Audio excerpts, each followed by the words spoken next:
So this afternoon, we're so honored and delighted to welcome back Danzy Senna, discussing her acclaimed novel, Colored Television, with Amy Brenneman.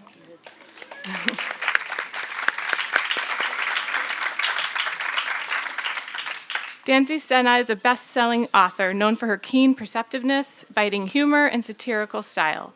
She's written 6 books, including Caucasia and New People. Her most recent work, Colored Television, continues to push boundaries, blending personal and societal narratives to address issues of race and representation. Senna has received numerous accolades for her literary contributions. She teaches writing at the University of Southern California. Amy Brenneman is an actor, producer, writer, and activist whose work spans television, film, theater, and social justice. She was a founding member of the Cornerstone Theater Company and has appeared on stages from Yale Rep to Playwrights Horizons. She created and starred in Judging Amy, inspired by her mother's judicial work, and has appeared in NYPD Blue, Private Practice, The Leftovers, and The Old Man. A dedicated advocate for reproductive rights and inclusive education, Amy also hosts the podcast The Challengers. She lives in Los Angeles and West Tisbury. Please join me in welcoming them both.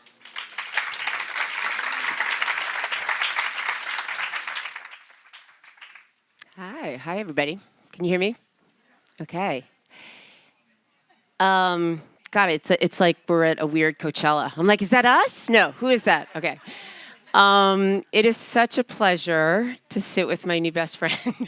I'm like, we went into an intimacy bubble. Oh yeah, we did. Yeah. Oh yeah, and then we had to be handled and shepherded to what we're supposed to be doing, which is discussing your incredible book. I was saying to Danzy, there's things I have lived in her book, things I haven't lived, super interested in the excruciating authenticity. Like, I realize that she is a better artist than me because I'm like, oh my God, that is so freaking honest about life in LA, life in television. But such, okay, I wanna start out, I wanna dive in because I feel like one of the things you do extraordinarily well in this is it's not a polemic.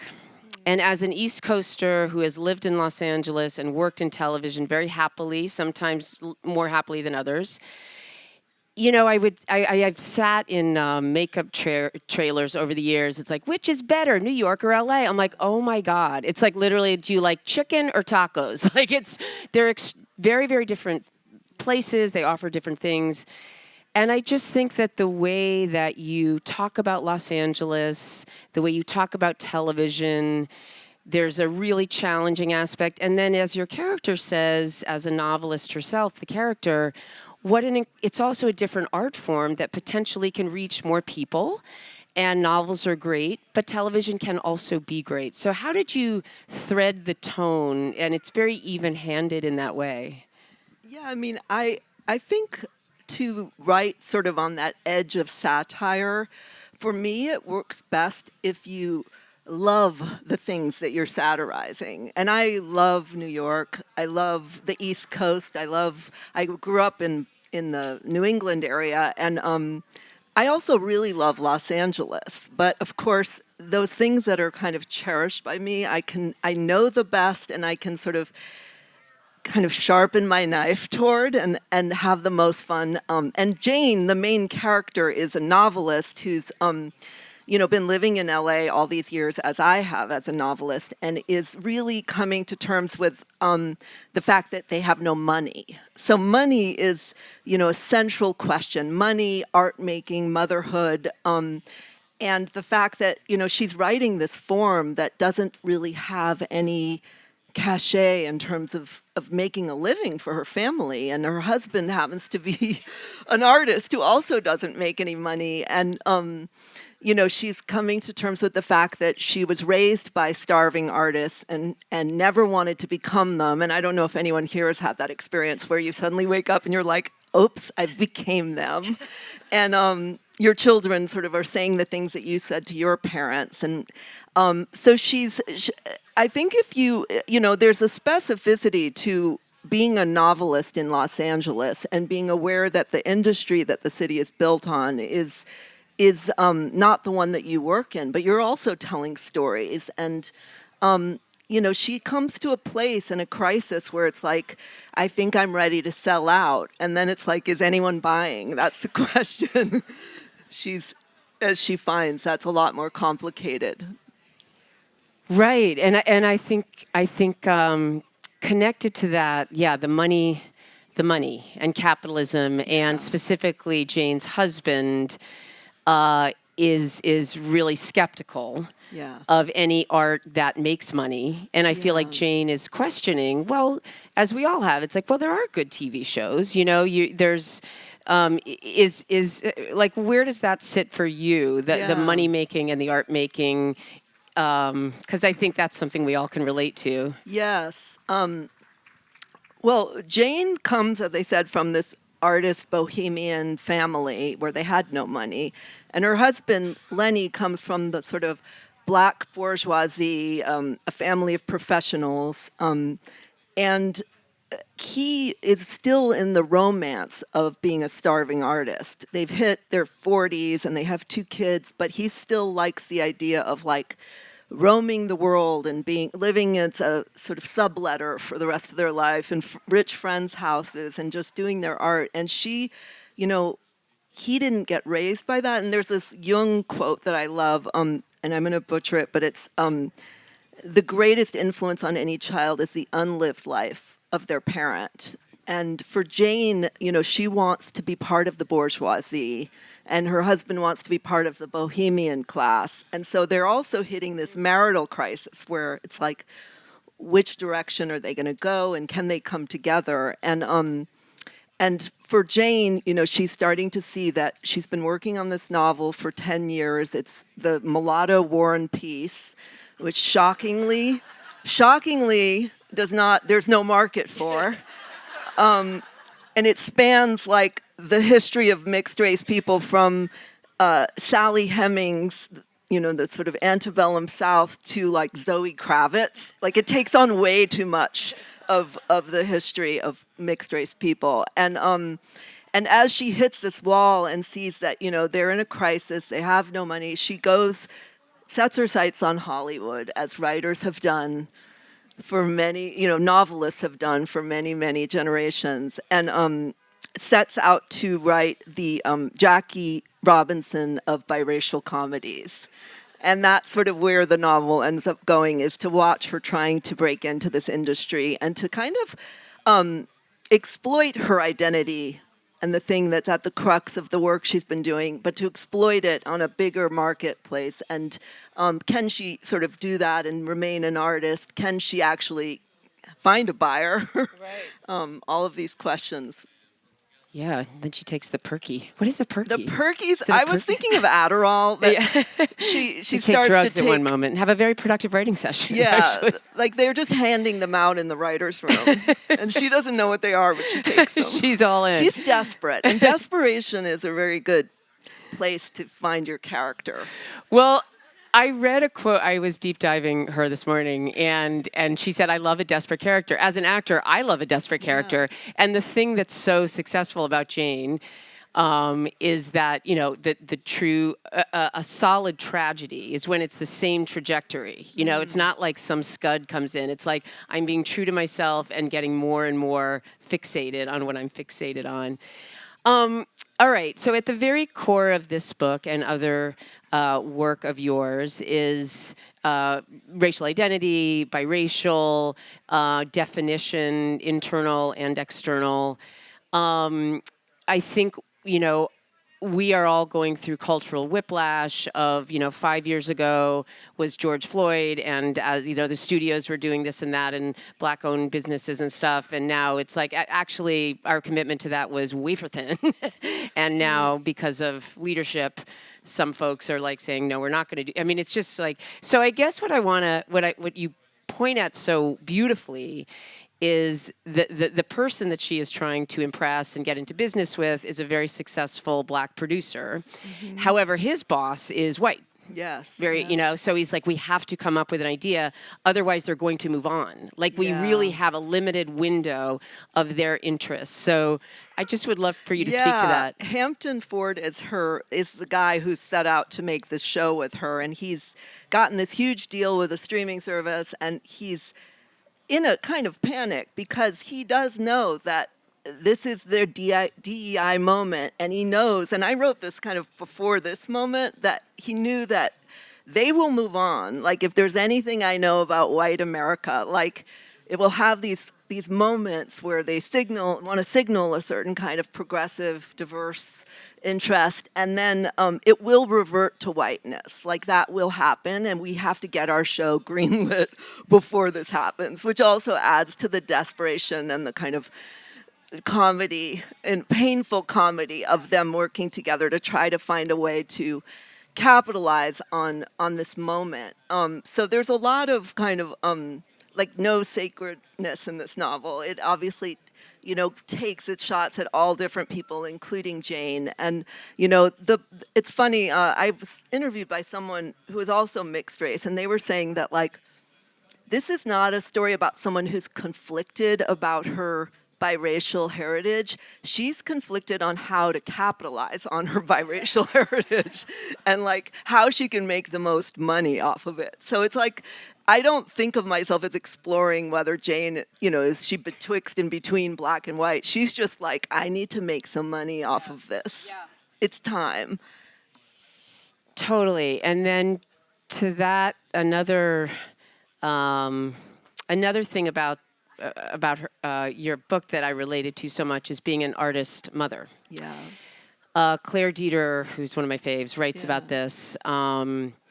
And Claire wrote this essay called "What Do We Do with the Art of Monstrous Men," which is about going back and looking at the films of Roman Polanski and Woody Allen. And now that we know that they were such shitbags, like, can we still hold them up as the amazing filmmakers they are, but the content is icky? But then she has this paragraph at the end, or maybe the last chunk of it, was saying, actually, as a female mother artist, when I close the door to finish my work and my 3-year-old is screaming for me, but I have to finish my work, I feel like a monster. I'm not molesting children, but this whole assumption that the most important thing as a mother is the kids all the time. I had to go back to Judging Amy when my daughter was 4 months old. I couldn't breastfeed as much. I mean, I felt terrible. And yet, at the same time, and I would come, where's Brad? Where's my husband? He was there. Okay, I don't know where he left me. I would come home, and then I want you to weigh in on this. I would come home every day. I was exhausted, feeling like a terrible mother, However, Judging Amy was mine, right? It was, and I said, what if I quit? And he said, well, you probably, would get sued. But obviously mental health is important. And, but then I also, even in that extreme moment, I remember thinking, arguably Judging Amy is my first child. Yeah. And Charlotte is my second child. Like, do not kid myself that if I ditch my own art making and vocation, I'm going to be the best mother in the world. So I feel that Jane is an artist. Yeah. She's also, I believe, the breadwinner. Lenny doesn't bring in as much. Neither of them bring in much, to be honest. But she's feeling, well, there's also this beautiful, I'm a little bit all over the place, but I want to come back to this.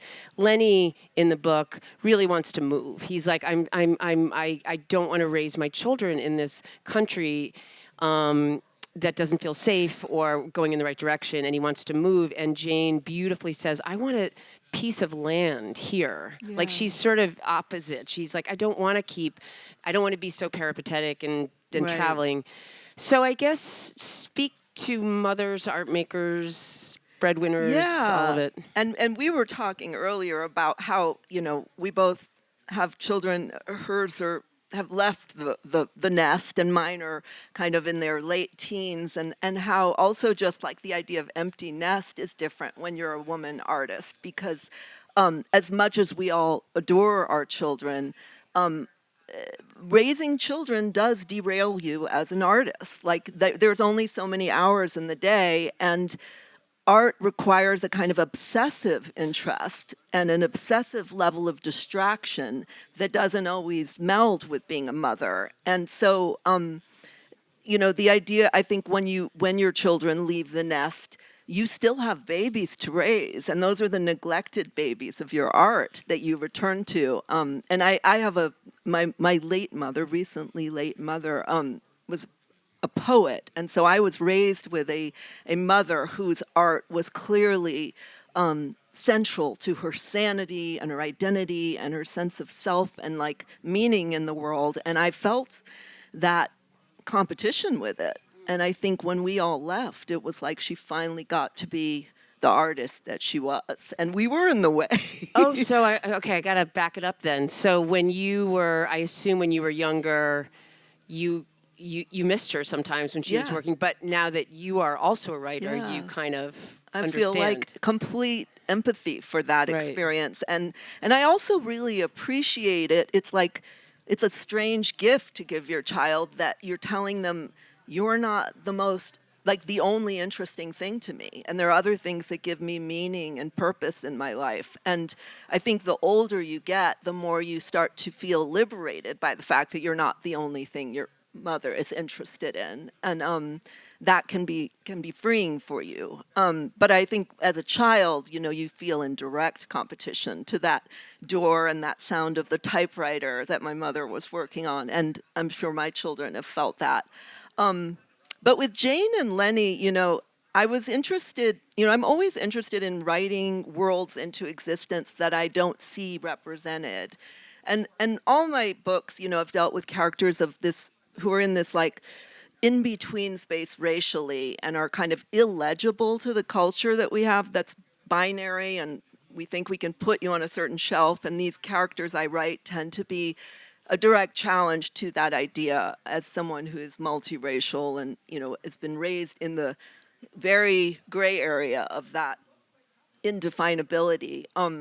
So that's one area I've tried to write into existence more as a kind of geography that I'm writing from than the subject. But I think I'm also interested in, this family that I was trying to write where both of them are artists. They're Black artists and mixed race artists. And they are in the kind of class strata that they have no money but a lot of cultural capital, and the sort of the problems of capital and of living as an artist in America, and especially in cities like New York and Los Angeles for a family, and what kinds of bargains do you make with each other? What does a marriage look like where both of you are obsessed with your art? And who's going to be there to make dinner, and the sort of drudgery when you're in this kind of elated state of year 9 on your novel, and you're in the Lenny Kravitz years, and your kids want to eat, and your husband's doing his paintings. And, I wanted to kind of portray this world that I know so intimately, and the struggles I know of that particular family, and create this kind of fictional version of that.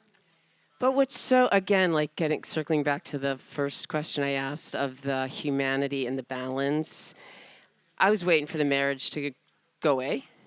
I was waiting for her to do something really neglectful to the kids. Right. And I was so gratified that that didn't happen. Like that there, and she's with the right guy, whatever that means. Like it's sort of, and also he feeds them sometimes, Yeah. but it's a very I believed it. I liked them. I loved their struggle, and nobody was vilified. Right. Oh my Except God. maybe one person. Except Well, what? Except maybe one person later on, but yeah. Hampton. Yeah. Yeah. But even that, you're No. waiting for him to. Okay, let's not give Okay. Yeah. No, I remember, to your point though, again, the honesty, the like, there's so many moments when I was reading, I was like, oh my God. Like, I know what you're talking about. I remember Brad, I remember Charlotte, I don't know, my 2 kids were like, 2 and whatever, 6, and we were in Malibu Canyon, and they were doing what the kids are supposed to do, like they're making up fairies and in trees, and we're going to do a play, and it kept going like, is it time to do the play? Oh, okay, and more. And I'm kind of like intellectually going like, this is amazing. And Brad's like, can we go to Starbucks? And I was like, no, they're playing. It's so beautiful. And then he just sort of came out and he was like, okay, well, I'm bored. And the way he said it was so loving and so honest. I'm like, oh my God, you're never supposed to say that. And I'm like, That's it is amazing. boring. It's Yeah. really boring. No, it's so and boring. when your character, and I'm like, you can have my body, you can have my time, but you can't have my imagination. yeah, exactly. I don't want to play make believe with you. I want to play it in my office. Yeah, I'm doing over here with my imaginary friends. Yeah. So one thing that I thought you were going to talk about the fact that the main character is having all these meetings with this producer, and she's so desperate. So she's like, oh, maybe he's about to hit on me. And she's like, and maybe I'll do it, except that I haven't waxed. And she's like waiting for her Me Too moment, and then she's like, wait, I think I'm too old. Yeah. Anyway, it goes to these places that are definitely pushing the boundaries. Although what's so beautiful too, and this is a big plot point at the end, and I've been there many, many times. The way, Jane says, like, it's weirdly sexless in Hollywood. Like, all people do is work. I wouldn't say sexless, but the way we commune is with our ideas, which we give freely. Yes. Just like in other times, Those our general bodies, meetings. right? These general meetings, and before you know it, you're sort of giving your gold, which is, Jane is so desperate. It's like, here are all my ideas. But that is our currency. That literally is our capital. Here are all my traumas. Right. How much for these traumas? Yeah, exactly. Yeah. So one thing I'm sure you have talked about, written about a lot, but I did want to kind of frame it in a certain way, that for somebody who's biracial and in the American story, and you talk specifically about when your parents got together and you and your sister were conceived, it was this moment of like, oh wow, people of different races can legally and joyfully, create families. And so your being... Or not joyfully. Well, what's too ugly? So just your physical being is like, we are post-racial, right? Right. And Obama sort of being a pinnacle of that.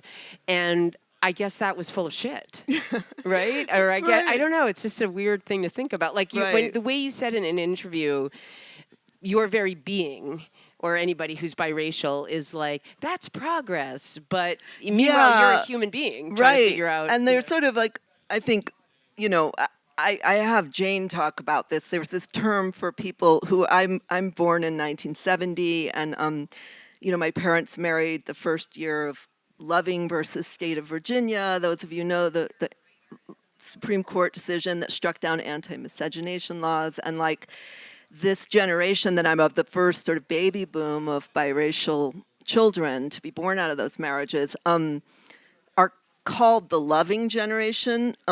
Because of that decision and the cuteness of that. And of course, Jane is like, I think of myself as part of the hating generation.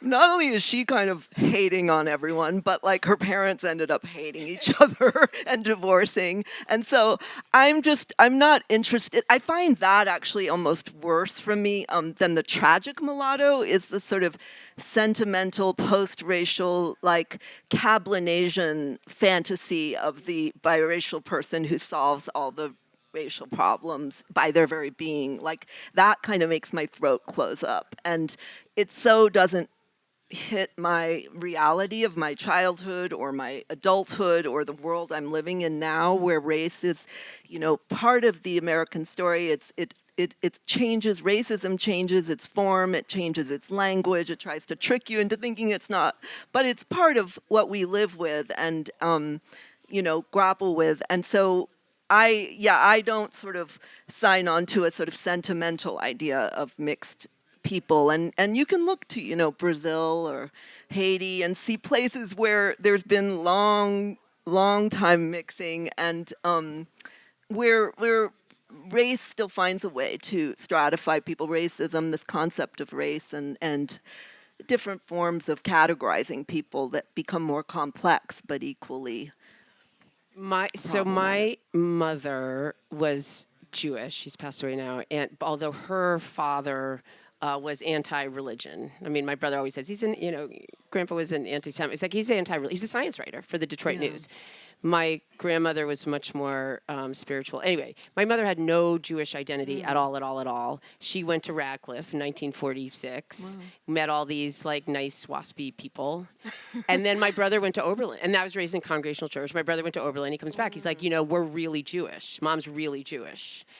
And my mother would really take offense at that.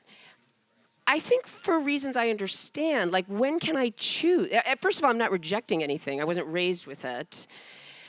I understand ethnically bloodlines. This is part of my DNA. But choosing how you want to identify, really, which I just did a Larissa Fastor's play. Do you know Larissa Fastor's? No. She's an indigenous playwright. She's and it's called Fake It Till You Make It. And it's about, it's, as you all know, like the indigenous blood. It's like with the one drop rule with African Americans, like one drop, you're black, but being indigenous, because it has to do with like land and shit that you are going to get, you have to be like blood quorum, Yes. So it's just all about DNA. I play this white lady named River who comes out at the end with a Cher wig. It's a farce. It's a total farce, and it's about race identity.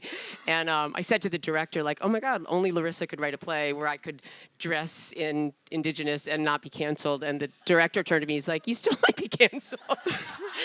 But that was another race identity and choice. Yeah. So how would you riff on that? I mean, it's interesting. I remember when my first son was born, and the one of the first questions we were asked for them filling out the form was race, and that's in 2006, and my mother just recently died, and I went to the funeral home to do the death certificate, and the first question they asked me was race.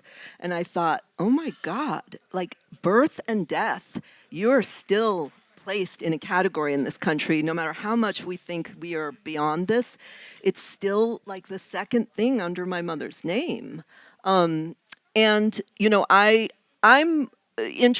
in how these definitions change, and how if you are especially someone who's sort of ambiguous to people, or who presents differently than what you identify as, because I grew up identifying as black, not as biracial. There was no biracial category. Like, this was not a Rachel Dolezal situation. I was raised with my black grandmother and my black father and my white mother, and Boston in the 1970s, you get to school and they ask which race you are if it's unclear, and then they place you, I was in busing, and they figure out where they're going to bus you, where you're good. And so I was born in this generation which, has long since aged me out. Like if I was being born now, it would be a different set of labels. But so I grew up thinking of myself as a black girl who presented to people as white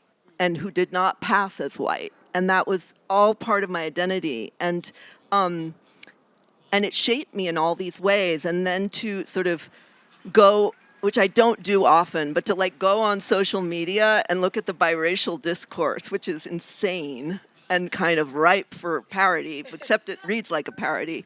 And all of these people who are saying that they are mixed, who don't appear it, are being sort of quasi-canceled, told that they are, there's like a movement to sort of kind of police who gets to identify as black. And for me at this point in my life, like, it doesn't really matter. Like, I don't really care, because it's like there's no lunch table to sit at anymore. And like, I have my kids and my family and my friends and my people, and I've also written 6 books. So I'm like, it's kind of like giving you a shorthand at this point is ridiculous. If I can make a book sale out of this instead, like, read my books. Jane. I am Jane. Like, I'm like, it doesn't really. I don't care what you call me, because I've already written the books, and so, but I think, I watch my children and all their friends navigate it, and I'm just amazed by how it's still a cause for conversation. It's still a cause of anxiety and questioning, and it keeps reinventing itself, and it doesn't ever fully go away. And I wrote about Kamala during Trump trying to kind of got his gotcha moment when he was like, no, but you're Indian, and you're pretending to be black. And it was like everything I'd been writing about for 30 years was suddenly like crystallized in this moment, like the sort of weird anxiety and hostility toward people who are in that space of ambiguity racially, and how the projections come immediately, and the sort of sense of you being an imposter. And I wrote about that and how much that is still a problem that's with us to this day, that people of mixed race have to deal with. You just do. It's so, where's the time lady? Oh, I don't know where she is. Oh, she's coming. Okay. I just want to make sure I'm okay. Am I okay? Okay, great. I don't know if this is true, and it's definitely not true with this current presidential administration, but I feel like we may have more room for the spectrum of gender than race. Yeah. Do you know what I mean? Like I'm thinking of questionnaires. It's like gender, and there is a do not specify. I don't want to talk about it, but race is like. Yes. And do you think that's because of like? I mean, the other thing I was thinking about with ticking boxes or you're not allowed to identify as black is scholarships, resources. Is it something to do with all that? All those are gone now. All those are gone, right. Is it So don't worry about it. It won't be an issue, right. It won't be an issue.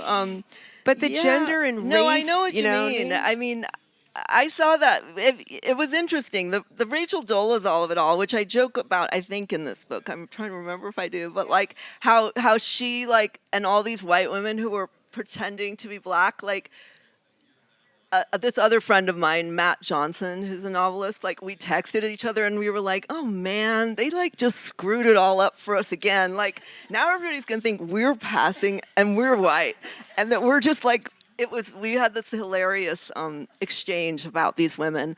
But even in that conversation, her trying to say she was transracial, I think didn't land well. Right. And, I think part of it is people do still believe in like kinship and the family being, if you're full on just making it up, then it becomes like you're exploiting something that, and that white people have this history of taking black culture and making it their own. So it comes from a different place, and it has a different reverberation. But I think that we also really believe in the biology of race to this day, and that it's something essential and biological and real. And we don't fully understand what science understands, which is that it is a construct and that we are all part of the same race, and that we construct these labels and these meanings out of history, economics, politics. Like there's actual construction going on. And that's the thing that I think, especially as we erase all the history books and ban all the history books, people will understand less and less and get to bring whatever they want to that in this sort of ahistorical moment. Yeah. I think that's going to end well. It's not going to end well. Erasing of that's trauma. All I can say for sure. Yeah. Okay, so we're going to open it up to questions. I think that's the rule, right? So just go up to this mic. I know this person. Okay, here he goes. Yes. Can you hear me okay? Yep. Okay. Hey, Danzy. Nice Hi, to see you. Carter. Loved the book. It was so funny, and you incorporated so many themes and stories. I was just curious, is there one central conflict that you had in your head as you were writing the story that kind of ties it all together? Yeah, that's a great question, because it does take on, she has a child who's neurodivergent. She's got a marriage that's kind of under stress, and money and art and just Hollywood. So I think I don't think of the sort of elevator pitch before I write the novel. Like what I was thinking of is this family and them sort of living in, I was thinking about geography actually, and them living in some rich friend's house and being filled with envy. And it was something we were doing at one point, my husband and family and I. And so I'm drawing a lot from my own experience and thinking about real estate and money. And then I think about the specificity of the character and, bringing them to this geography that I've created of LA at this moment of kind of diversity signaling and art. And I'm always drawing from my own life. Like, my husband is like, can you change a few details? He was learning Japanese, and I was like, can I just use that? It's so good. But I think by the time you've finished writing all these drafts and writing this character as a third person character, like, I've put myself into Lenny, I've put myself into Jane, I've put myself into the children, and the autobiography of it kind of disappears and the craft takes over. Jeanette Winterson, the novelist, was asked about one of her autobiographical novels, is this really autobiography or is it fiction? And she said that's like asking, someone to turn wine back into grapes. The alchemy is like already happened and this is a work of fiction, but it definitely, if you ask my family members, like, they'll recognize details. Yeah. Hello there. Yes, I brought the book to read, unbeknownst to me that you would be here, so I'm right in the middle of it. And the book talks a lot about the writing process. Yeah. And so I was wondering if you have any advice for I wouldn't even call myself a beginning writer, but someone that's trying to get that after November 6th, actually on November 6th, started trying to get some of my frustrations out on paper. Yes, yes. But it seems like one of the things is write yourself. But do you have any other advice? Yeah, I mean, that's the old write what you know, but I think what I do is I look for as a fiction writer, which might be different from the genre you're writing, I look for the story that didn't happen within the story that did. And so, it's like Jane talks about make it worse like that's her writing advice to her students is to take whatever's happened and make it worse. And if you're writing in November 6th, like, I don't know if that's possible. But in terms of my characters, more than make it worse, I sort of think about what part of this story makes me most anxious and like the possibilities that have filled me with anxiety. And then I write into that anxiety. The story and the plot follow that. So it's part of my own worries, but I've turned it into a story that lives outside of me and that may not have really happened. And I really work from that space that's really in the middle of autobiography and complete fantasy writing. I work in this space that's most rich for me, that holds my subconsciousness is in that space. And that's always smarter than my conscious brain, is what is obsessing me, and I write toward that obsession, like the Hannah Anderson catalog or the American Girl doll, Addie Walker, or like I'm there looking at pictures of this doll and I'm like, there's some reason I'm interested in that. Let me put this in the story. And I don't even have to know why. But I'm going to follow those weird obsessions wherever they lead this character. Yeah. Hi. Hi again. Hi. Danzy's the daughter of a very good friend of mine, Fanny Howe, who just died. And I'm going to quote a friend. A long time ago, we were talking about race. And she always cuts to the chase. And she said, it's just easy. We'll just fuck each other till we're all the same color. And it really is so incredible to me that we've had so much trouble with skin color, for Christ's sake. It's just impossible to imagine. It's so ridiculous, is what I feel. But what I wanted to say to you, Danzy, is I started reading your book last night. I read a little bit with my dog every night. And I'm a poet, and I stopped on the word Jane. And I probably will take 10 years to read your book because every word is important to me. And I was amazed that you made your major character Jane, as in Runspot, Jane and Dick. I mean, Jane is the central name of our culture. And I was just wondering why you named her Jane. The naming is such a funny thing, and that is a great question because it's such a, as you said, Jane and Dick, like it's such a sort of blank name, like Jane Doe. And I think I was playing on sort of her fantasies of this sort of cookie cutter life that she wanted to be in. And that name just felt like this fun way to think about her wanting to kind of create a more boring version of herself, in essence, out of this fantasy she's having. But it naming, when the name comes to me and it feels right, like that's the most sort of unknown thing to me, and that's where I just trust it. So I didn't really question it too much in the writing of it, but in retrospect, thought about that. And you talked about naming the person that you're working with. Is it Harold Ford? Hampton. Hampton Ford, for Christ's sake. That, that is genius. Oh, thank you. Yeah, that's really fun. Thank you so much. So if you were a Russian writer, you probably have Natasha or Sonia, but right. We have Jane. Yes, we have Jane. Thank you. Any other questions? Speaking of names, Danzy, I love your name. Thank you. Yes, but I'm curious to know, growing up, which writers inspired you and made you want to write? Mm-hmm. And in your leisure time, which writers, fiction writers, do you enjoy reading? Thank you. Yes, and having a poet mother, like I was constantly being given books to read. Like she would give me, Alice Walker, Toni Morrison, Dostoevsky, Colette, and I read all of them. But at that time, I really loved V.C. Andrews. If anyone knows who that is, you're probably in my generation.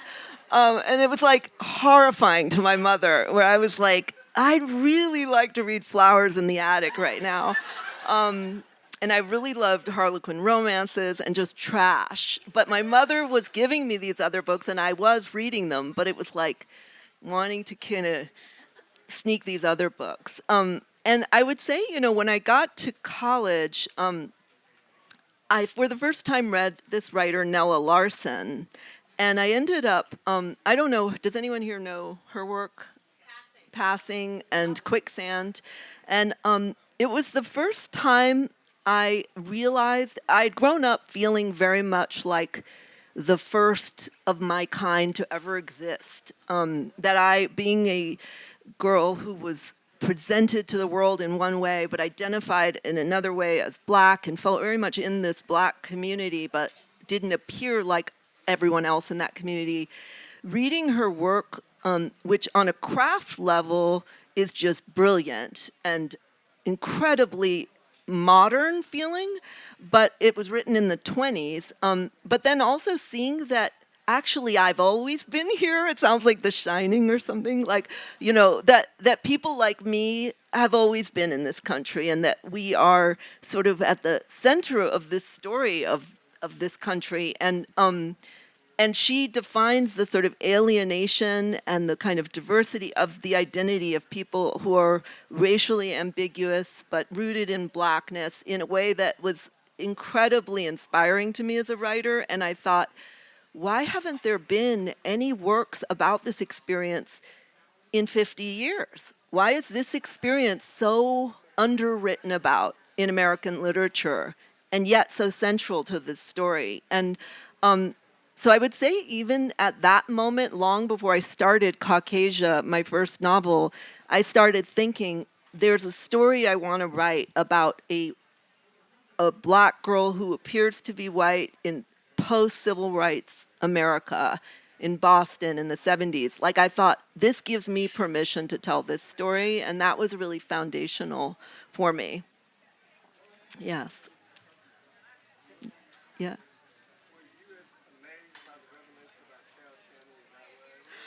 That's in the book. Carol Channing's in the book. Yeah, he was asking about Carol Channing. It was one of those things where it was like, why didn't I see that? Yeah, I thought my Black Dar was really good. Yeah. All right, I think that's all we have time for. So thank you so much, and Thank you, Amy. amazing.